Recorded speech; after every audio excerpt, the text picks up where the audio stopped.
Funda ma sprit ma chara Beshe chan kyo le manam na machri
the land we knew. Stare our ghosts indentured to the demons of control. Hope is a blood infusion, spark of a revolution. Now you're clenching your fist for the foe. Heart is a retribution, spark of a revolution. Now you're clenching your fist for a soul.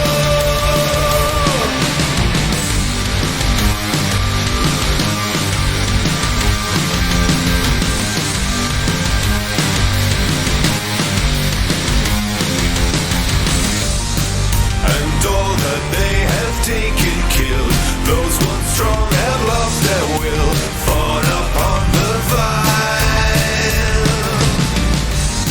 So see that flawless has no face, learn that rightness has no race, reclaim, reconcile. Hope is a blood infusion, spark of a revolution. Now you're clenching your fist for the foe. Heart is a retribution, spark of a revolution. Now you're clenching your fist for a soul.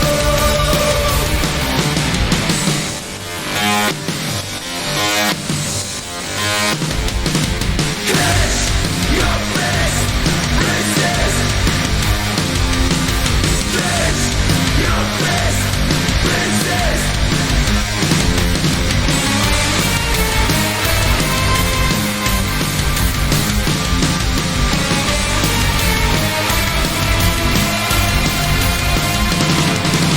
Hope is a blood infusion, spark of a revolution.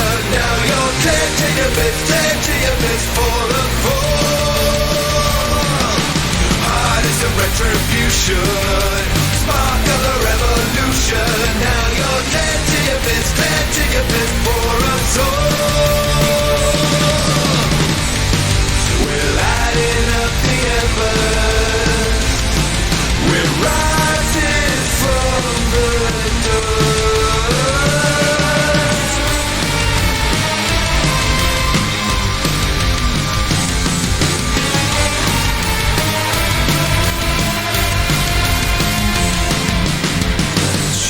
Your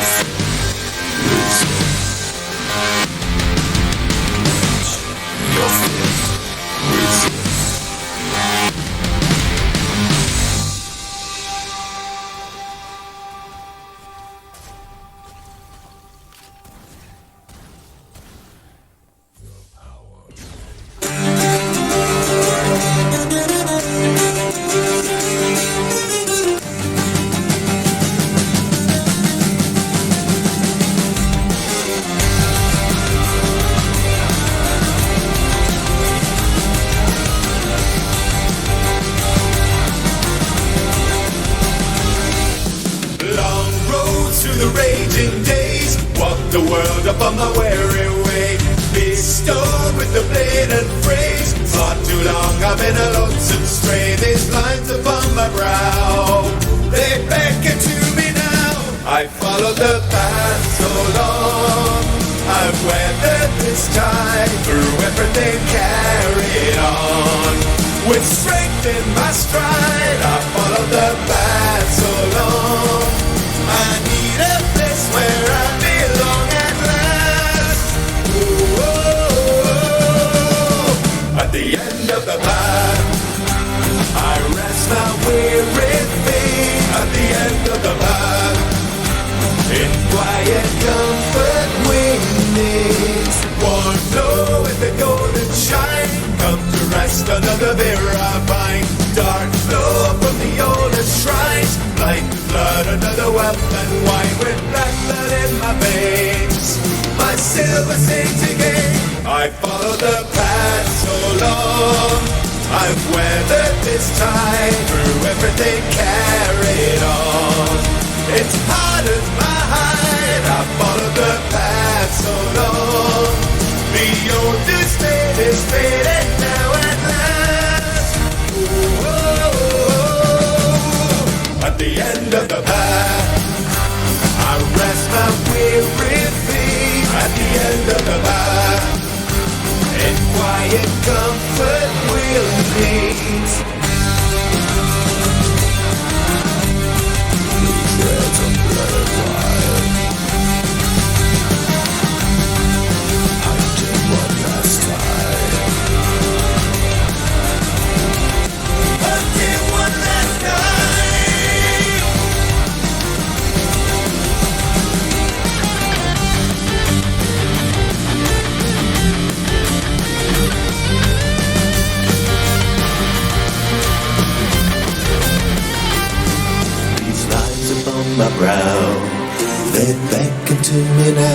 I follow the path so long. I've weathered this tide through everything carried on. With strength in my stride, I follow the path so long. I need a place where I belong at last. Ooh, at the end of the path, I rest my weary feet. I see end of the path, in quiet comfort will meet. Weary wolf at the end of war. Love the loop but no more. Weary wolf at the end of war. Love's the loop but no more. Weary wolf at the end of war.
they sleep inside a moment, wake upon a blade.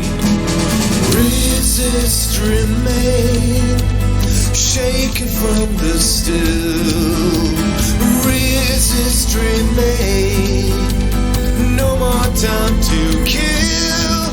Breaking out through the doors, is there nothing worth saving anymore? Split the pillars of war, is there nothing worth saving anymore? Hope is an ember in the dark. Spark of resistance will come on.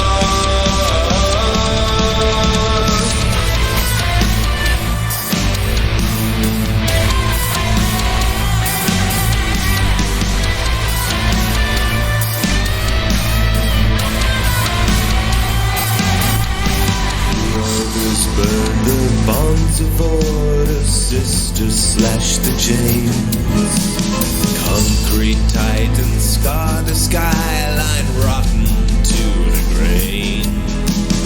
Resist, remain, flawless has no face.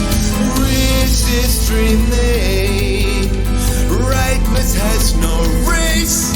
Breaking out through the doors, is there nothing worth saving anymore? Split the pillars of war, is there nothing worth saving anymore?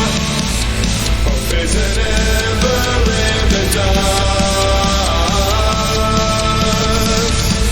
Spark of resistance will come by.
to shield the frail behind the blatant mail.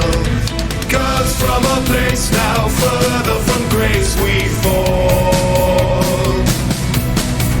Strike for your honor, we are war. Strife in the age of wars. Strike for your honor, we are war. Fight to the fields of war.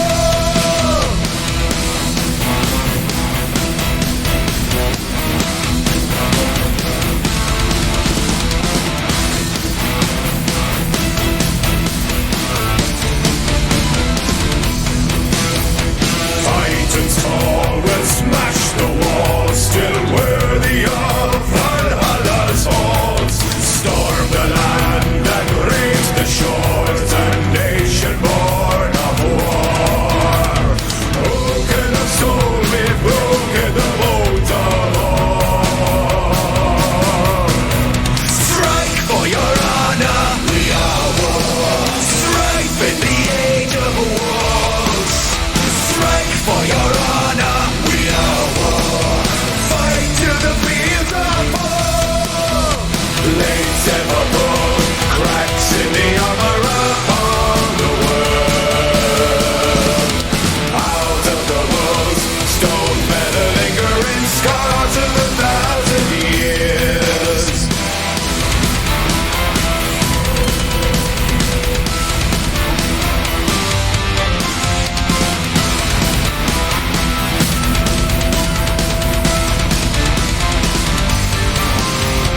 Saints of the bloody blade, quick is the sliver and deep is the wound. Minds of a fallen age, chosen to suffer the bringers of doom. Wisdom and wind and power from within we call. Strike for your honor, we are war. Strife in the age of wars. Strike for your honor, we are war. Fight to the fields of war. Blades ever pull, cracks in the armor upon the world. Out of the walls, stones better lingering scars of 1,000 years. We are war.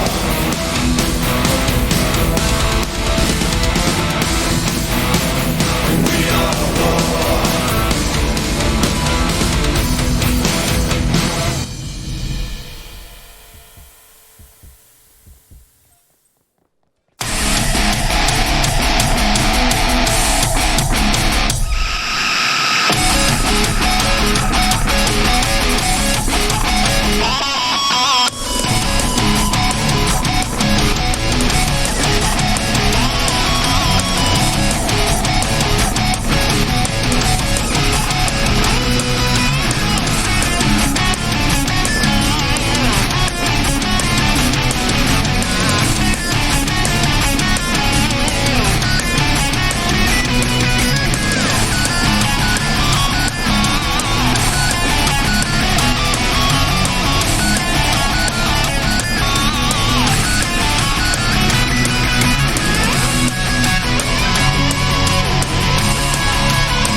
much older under your favorite full moon.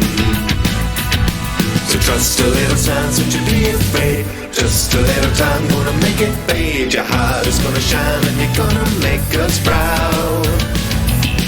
Send a little light, gonna shine for you. Things will be alright, gonna get you through. Searching for a silver lining on this cloud. Amnesia, you forgot your name.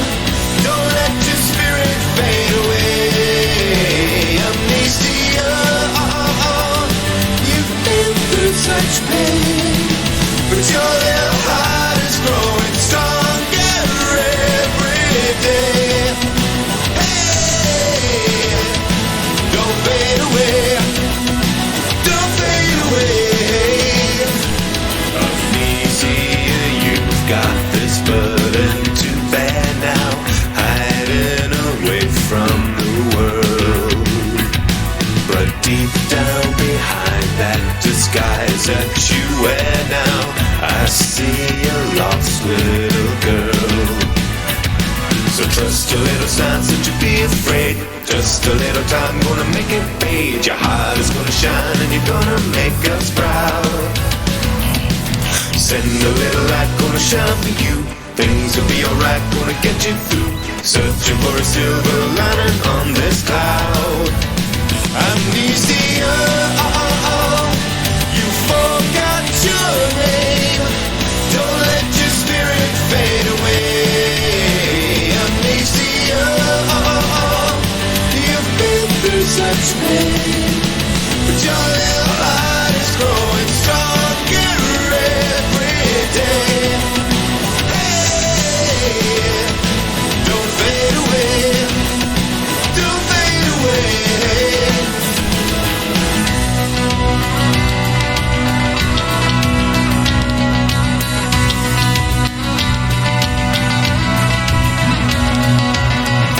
Under your favorite full moon.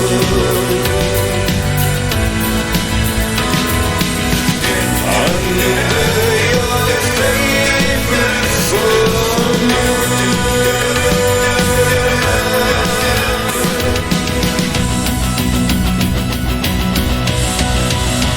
Amnesia, you forgot your name. Don't let your spirit fade away. Amnesia, you've been through such pain, but you're growing stronger every day. Amnesia, you forgot your name. Don't let your spirit fade away. Amnesia, you've been through such pain, but your little heart is growing stronger every day. Hey, don't fade away. Don't fade away. Don't fade away.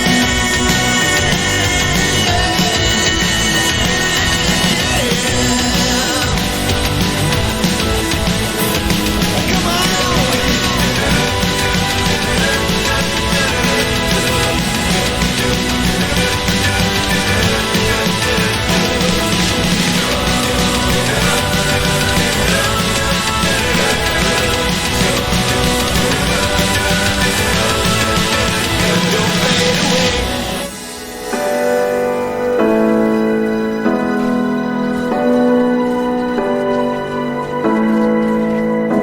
When the world is on your shoulders, stay. Don't fade away.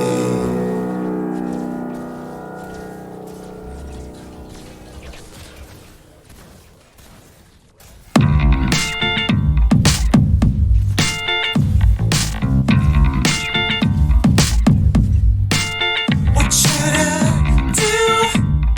Charlie's got you hanging from his knees, bleeding as he screams.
Too much. Don't make me Mr.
Armed with plastic swords and matchsticks, it's easier than the first 9 bases. I wish it could stay this safe until the summer comes and washes it away. Then everything now has got consequences.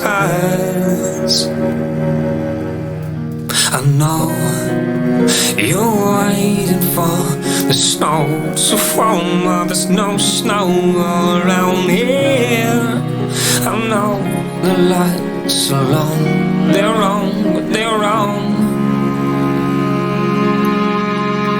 Marched on, armed with backpacks and lunch in brown sacks. We're trampling on the words of elders as if they could smell her face, until another comes and washes her away. But then everything now has got consequences. I know you're waiting for the snow to fall, but there's no snow around here. And I know the lights are wrong, they're long, they're long. And she says, you're asking me questions that I can't answer. It's bringing us down, and the time that it takes to get here from nowhere, I just won't hang around. 'Cause I know, and you know, how this ends, how this ends. And I know you're waiting for the snow to fall, but there's no snow around here. And I know these lights are long, they're long, they're long. When I say you're asking me questions that I can't answer, it's tearing us down, and the time it takes to get here from nowhere, I just won't hang around. They ask you these questions that I can't answer, it's tearing us down.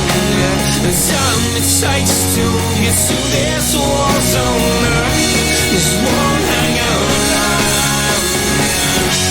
Time is mine, she won't hang around. Time, she won't hang around. She won't hang around.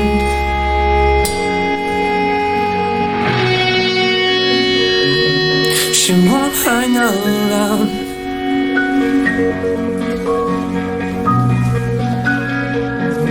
She won't hang around. Every hole you smashed in my tomorrow She won't hang around. must have seemed like such a waste when that tomorrow She won't hang around.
the barrel, inward spark and clearly. Mine and stainless in the red wheels, crossing close in synergy. On the process in the sphere.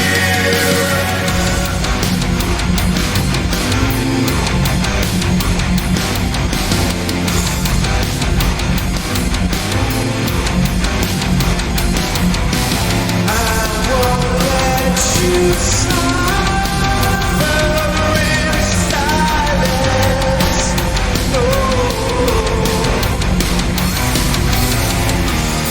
It will get you through the night.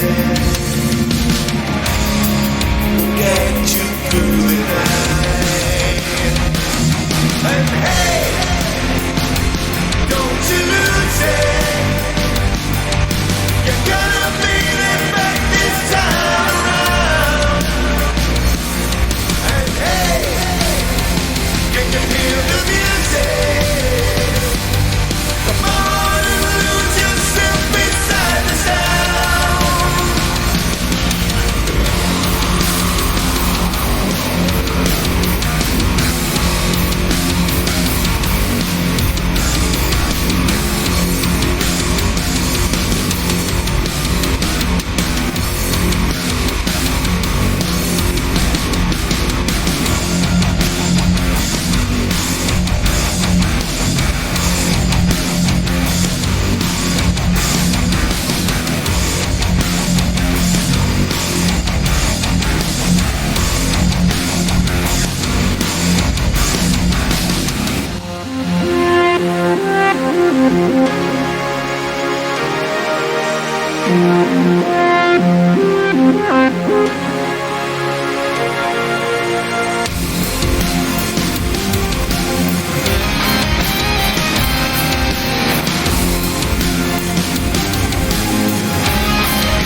It will get you through the night. Get you through the night. And hey, don't you lose it. You're gonna beat it back this time around. And hey, can you hear the music? Come on and lose yourself inside the sound. It will get you through the night.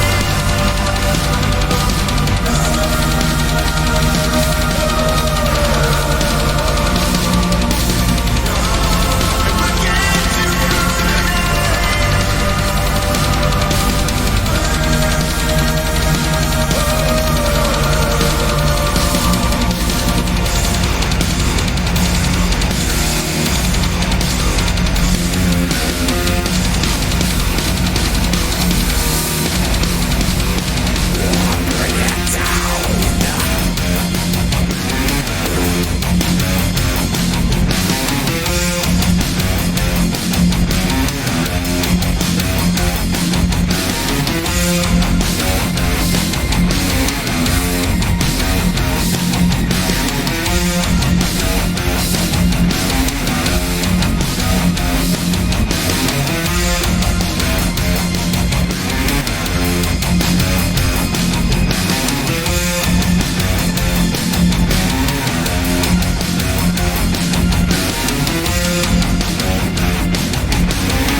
So wrap your arms around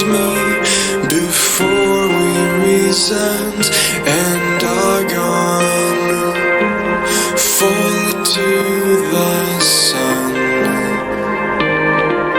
The heat that keeps on giving, our hearts won't stop their beating until we're dust.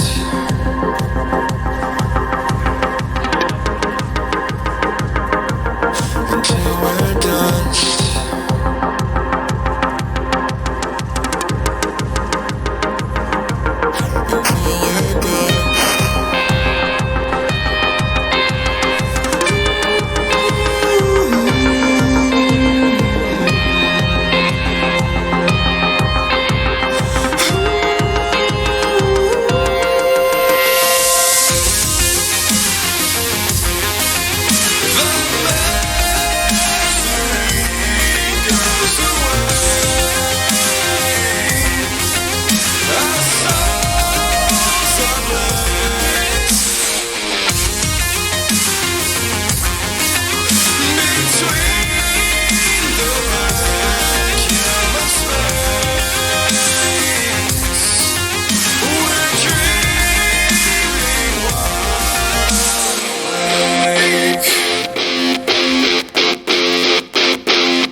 coast of Ireland with O'Malley on her crest.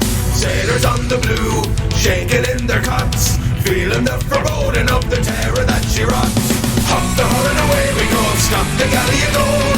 What the devil a gale to blow, we batter above the hold. Dance along on the waterline, speed us over the waves. Back to back on the borderlines, to never shut up and behave. Cron you will, queen of the pirates, she set sail on the raging sea. Cron you will, the gleam of the Irish, spun her tales on the ocean free.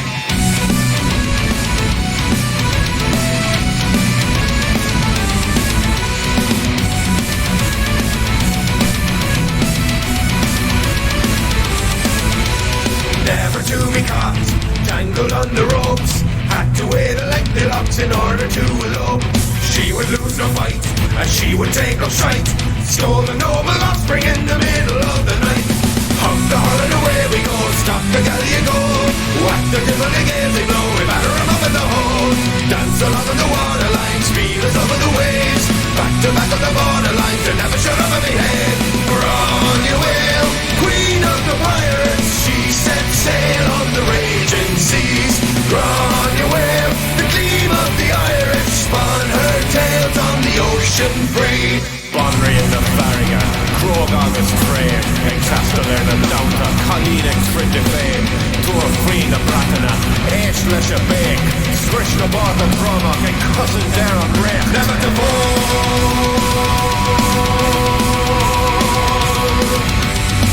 A rebel and all,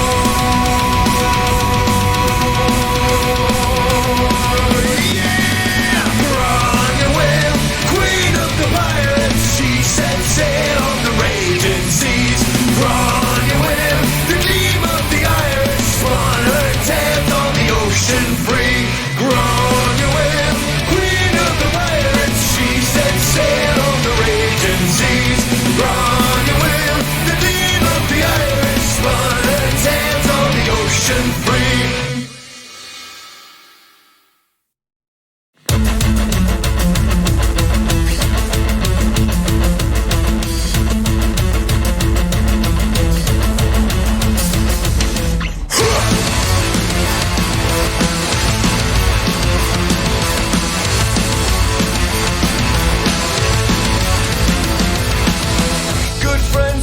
Sometimes that's just the way it goes. Don't waste your life banging on doors that have been closed. Sometimes the ones you trust the most will let you down. Life doesn't hold back when it's kicking you around. You've lived a little, loved a little, tasted bitter heartache. You got to just forget the ones who hurt you for your own sake. If they can't see it's your way, walk through that open doorway before your sadness turns to hate.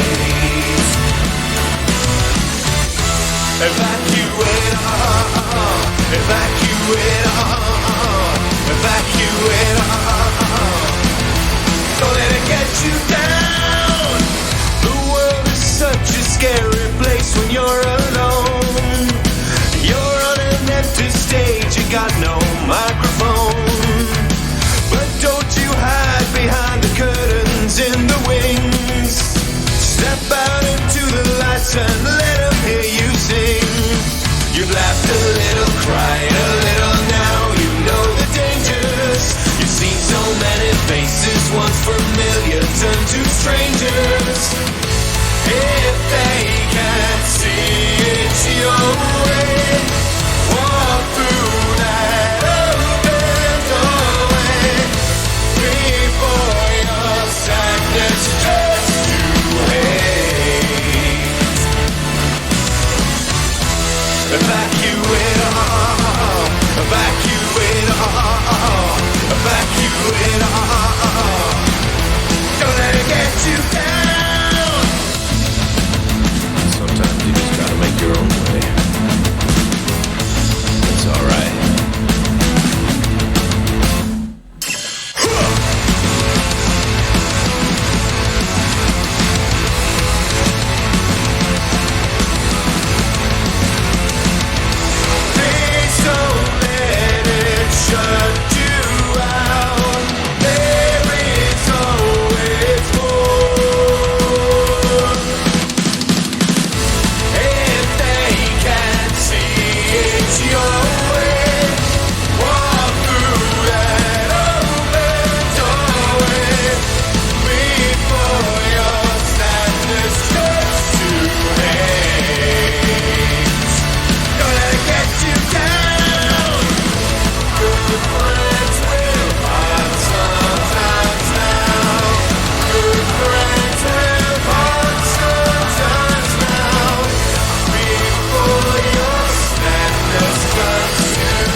as dust.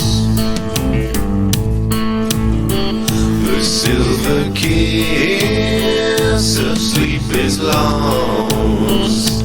I can feel these broken cards begin to rust. But when the end finally comes, I won't despair. I'll just keep on hoping I might see you there. And this kind of goes back to when you were talking about when you were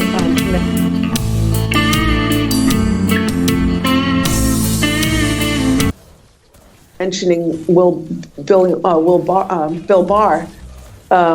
You know, Bill Barr is he's given a really good example of what's driving the movement, and that's a profound hostility to secularism and to religious liberalism as well, which he may well identify as secularism. He definitively blames non-believers, though, for every problem in society. And he not only blames non-believers, but also suggests that they're profoundly malevolent beings, and this is a central part of the movement today. He's given a couple of speeches, one at the Notre Dame University Law School, and he's written papers about this, saying that secularists are out there ransacking everything that's holy and good in our society, and blames secularists for everything, like, from marriage breaking up to widening levels of economic inequality and this kind of stuff. I mean, it's really so he's got no interest whatsoever in social science or in economics. He's just got this one answer to what's wrong with America today, and that's very emblematic of this movement. It's interesting, too, I mentioned this several times in the past, to watch people, and I get why they do it, and I'll come to that, but, they can worship whatever religion 24 hours a day. They can pray privately, publicly, attend a church service anywhere at all hours. They can display religious symbols on their personal property, and they can wear Christian apparel, jewelry, tattoos. They can, essentially exercise their religion in almost every personal and individual way, while crying out about persecution and how persecuted they are. And part of me thinks it functions on two levels. One, I think, Jesus commanded his disciples to be persecuted for his sake. So to be a good Christian, I think some believers have decided, well, I've got to be persecuted in order to be a good Christian. But I also think it's kind of supposed to be a conversation stopper, right? If Bill Barr or Pompeo or Donald Trump or Betsy DeVos or whoever says that we're persecuted, this is supposed to insulate them from criticism. What's that quote? Was it it wasn't Emerson, who said, never let me make the vulgar mistake of saying I'm persecuted when I'm merely being contradicted. I don't know, there's a lot to unpack there, Catherine, but what are your thoughts? I think that this is the way religious nationalist movements always work. There's a we under threat, and there's an insidious internal enemy that's responsible for all of our woes, and they have to be silenced or eliminated if the so-called real Americans are to triumph. Look, this is hitting home the fact that Christian nationalism is not a stance in the so-called culture wars. It's a political ideology and a movement. It says that what makes the United States distinctive is not our democratic system of government or our constitution. Instead, its representatives insist that the foundation of government in the United States is really bound up inextricably with a reactionary understanding of a particular religion. It basically says the U.S. is founded on the Bible. And think about this, Seth. This is an incredibly radical assertion. This is contrary to what our founders intended. This is contrary to the values that have held our pluralistic and diverse society together, even as so many others have been blown apart by their differences. And, when you look at religious nationalists around the world, this is what they do. When Vladimir Putin in Russia or Orban in Hungary, I don't know if you saw what happened in Hungary yesterday, it's terrifying, or Erdogan in Turkey, bind themselves closely to religious conservatives in their countries in order to consolidate a more authoritarian form of power, we understand that as a form of religious nationalism. And more closely to Hungary yesterday, it's terrifying. Vladimir Putin in Russia or Orban in Hungary, I don't know if you saw what happened.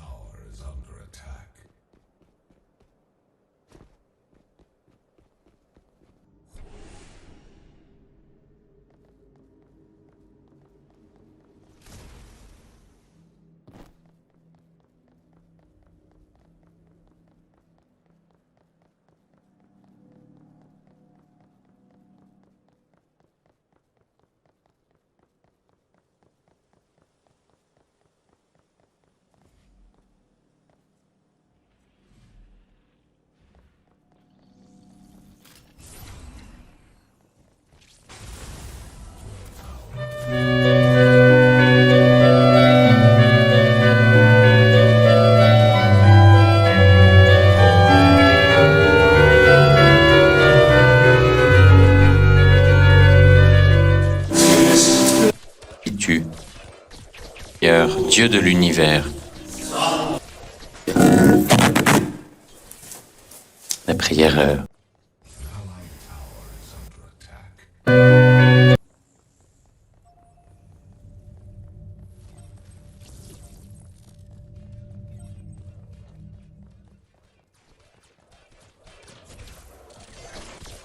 Happened in Hungary yesterday. It's terrifying. Or Erdogan and Turkey bind themselves closely to religious conservatives in their countries in order to consolidate a more authoritarian form of power. We understand that as a form of religious nationalism. And this is what we're seeing today with Trump's alliances with their own religious ultra-conservatives. The religious nationalists don't want a seat at the table in the form of a noisy form of American democracy. They want to smash the table and replace the system that we have with something different. And I actually think that this leads to why they love Trump. I think that, a lot of people think, well, how could the so-called values voters who purport to care about, morality support someone like Trump, who is, I don't know where to begin with his, I just take can't the antithesis of all of the best teachings of Jesus Christ, and there you I have could a just voter. take a dart and close my eyes and I'd hit something, right? And some people think it's just transactional. They think, oh, he'll enact economic policies favorable to their interests, or he'll, appoint justices that are going to end abortion. But there's more than that. He's not playing by the rules. He doesn't follow the rules. He is a law unto himself, and they seem to long for the hard hand of a despot. If you really want to destroy democracy, you can't have someone who follows the rules. You need someone who's going to violate norms and break the law. They seem to, it's an authoritarian model, which is common in religion, right? Do you think that the Republican Party in this way, they're kind of kingmakers, right? They brought the king to power, and now they want him to have, sort of support him from behind the scenes so that they can get their way? I actually think that the religious nationalists have taken over the Republican Party, and which, has left many American Republicans feeling as though they really don't have a political party anymore. I think it's much easier in a way to bind a sort of like a smaller group around a radical core than it is to unite a broader group with varied interests that is united mostly in its opposition. So I think that that's really what happened. And if you look at the history of this movement, you can see that that was sort of happening from the very beginning. If you look back about when Paul Weyrich was and his friends were starting the New Right, the rise of the New Right is a sort of intellectual movement that played a pretty strong role in creating what we have today, the sort of the religious nationalist movement. They went down a list of issues at one point. We're talking like 1980, 7 years after the passage of Roe v. Wade. They were looking for an issue that they could use to unite this new movement. And they were really disgusted, by the way, with the Rockefeller Republicans, who they saw as soft on communism and things like that. And they went down the list. First they thought, they were really upset about the, threats to this tax status of groups like Bob Jones University, like a school that was discriminating against black kids and stuff like that. And they thought, well, defending the tax status of segregated schools isn't really going to be an attractive issue for our movement. They looked at the ERA. They were worried about women's rights, but the ERA was already sort of going down in flames. And abortion was like number 5 or 6 on the list. And they came down to that issue, and Weyrich said something like, wow, that could work. So they found this issue around which to unite this very sort of radical movement. Weyrich himself said something to the effect of, we're not conservatives, and that conservative means maintaining the status quo. We are radicals. We want change. We are the forces of change. And I think this movement is radical in its way. I do have the switchboard open. If you have a comment or question for Catherine Stewart, you are more than welcome to dial in. I have a call here at 641. Hi, you're on the Thinking Atheist podcast. Who's this? Hello. This is Malin Miller. Thanks for calling. Got a comment or question for Catherine Stewart? Yeah, it was more of a comment. I hope this isn't just rehashing things that have already been said, but one thing that I really find strange is how religious people seem to be so averse to the idea of a secular government, because if anything, they should push for it just as hard as an atheist would. Because the reason why is because if they didn't have a secular government, then anybody in power could oppress anyone that didn't agree with them. So it would really be up to whatever religious leaders are in power at the time to decide what is religiously acceptable in America by law. So it really opens the door for oppression for both atheists and people of various religious groups. So the fact that there's so many people that are religious that are scared of a secular government, it amuses me. I am an atheist, by the way. Just I didn't state that at the beginning, but I don't know, Catherine, do you have any thoughts on that? know. Do you think, in its purest form, Christianity would support a secular government? I don't think this is about theology at all. I think this is a political movement that wants power. I don't think you can talk about Christianity in its purest form because there are so many different ways to interpret Christianity. Christianity in America and all over the world is incredibly diverse. This is a political movement that wants power. They want money for, directed, taxpayer money directed to their organizations. They want their leaders to have access to political power. And we're seeing that today. I mean, it's interesting. I was looking up the other day. Do you know who Ralph Drollinger is? He runs this group called Capital Ministries, targeting political leaders at the highest echelons of power. So I was looking at his list of what they call, sponsors, capital sponsors at Capital Ministries. He teaches a Bible study group to folks it's been attended by folks like Pompeo, Perdue, Carson, DeVos. I mean, I think there were like a dozen current and former members of Trump's cabinet who are attending Ralph Drollinger's Capital Ministries, and he has this incredibly hyper conservative theology, and they're all like putting their names and faces, to this, and kind of cool with that. It kind of shows the amount of access to power that members of this movement really have. So I don't think this is really about, local disputes and who's going to adjudicate and, we should find something that's fair for all. I don't think this is a movement that this movement has set itself in opposition to the values of inclusion and diversity that have, kept this nation there's worked for this nation since its founding. Imperfectly, of course, but, it's an ideal we can all strive for. Appreciate your call very much. Thanks for being a part of the show. Yep, thank you. All right, take it easy. Let's talk about the Johnson Amendment, right? Donald Trump gets elected, and he's like, one of the first things I'm going to do is wipe out the Johnson Amendment. And for those who are joining us who don't know what the Johnson Amendment is, can you sort of nutshell it for us real fast, Catherine? Sure. The Johnson Amendment is intended to prevent pastors from politicking from the pulpit. That is, endorsing candidates for political office from the pulpit, saying, vote for this person, but don't vote for that person.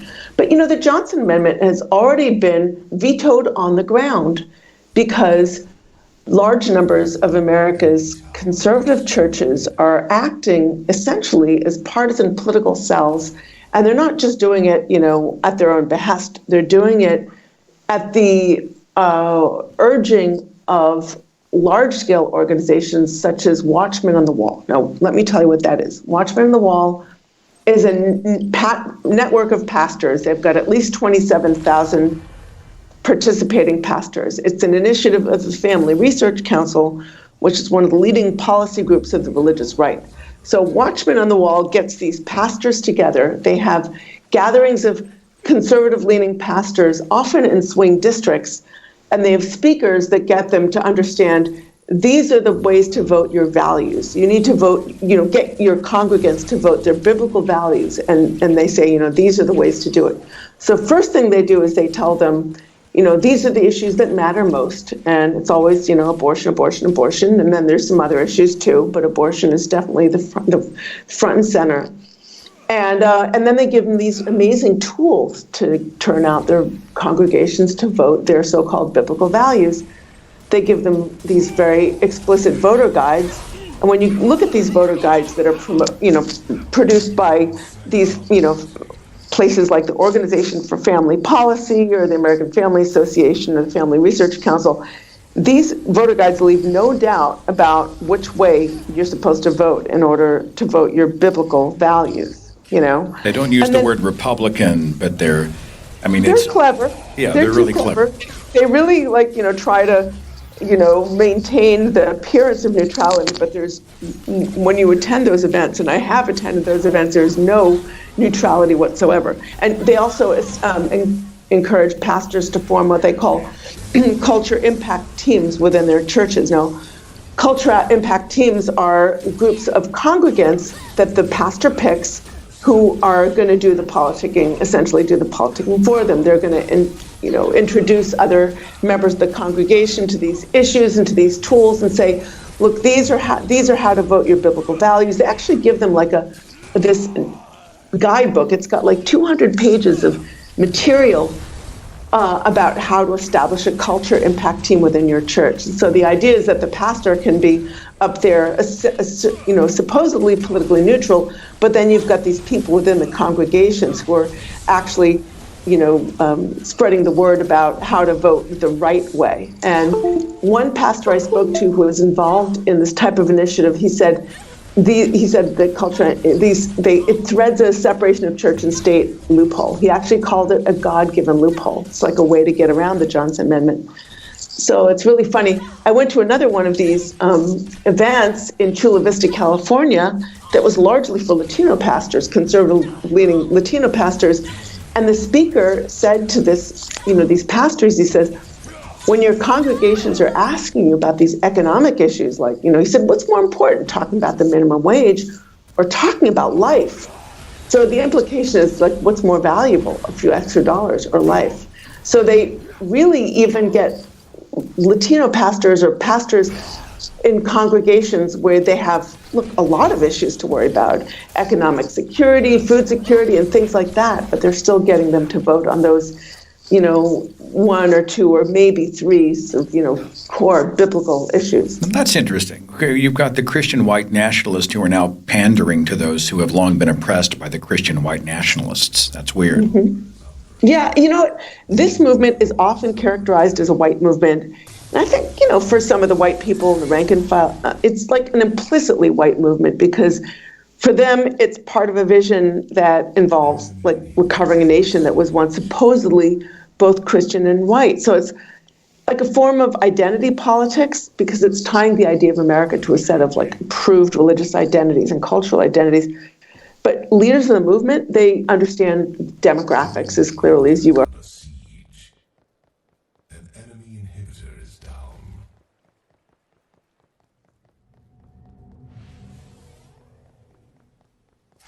Massacre.